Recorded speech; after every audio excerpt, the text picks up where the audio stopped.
À Dijon, un collège fermé après un incendie et le préfet fait directement le lien avec le narcotrafic. 500 élèves n'ont plus cours. L'établissement va rester fermé plusieurs mois pour travaux. Ce matin, 2 ministres se sont déplacés pour trouver des solutions car les parents, les professeurs sont très inquiets. Laszlo Gelabert, Florian Legoïc et Emma Barrier.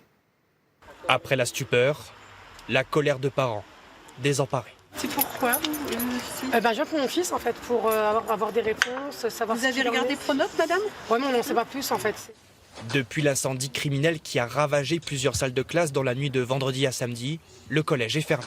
Aucun cours pour 490 enfants. Et de lourdes conséquences sur l'organisation de leurs parents. Parmi eux, cette maman d'un élève de 6e qui souhaite rester anonyme. Aujourd'hui, j'ai pris ma journée de travail du coup, j'ai pas le choix. Pour rester avec mon fils, ouais. Louis et ses amis sont en 3e, année cruciale, celle du brevet. Je stresse un peu à l'idée de finir l'année, parce que ça va être compliqué de comprendre les cours déjà même. On sait que jeudi, vendredi, il sera à la maison, donc je pense qu'il va essayer de s'organiser pour travailler en distanciel. Pour l'heure, ils ne savent toujours pas dans quel établissement ils seront répartis. Une angoisse pour cette autre mère de famille. J'ai pas de voiture. Tous les jours, je les réveille à 6h30. Mais là, je dois la réveiller un peu plus tôt. Pourquoi ils ont brûlé l'école? Pourquoi? Dans le quartier des Grésy, au nord de Dijon, les incidents sur fond de trafic de drogue sont réguliers.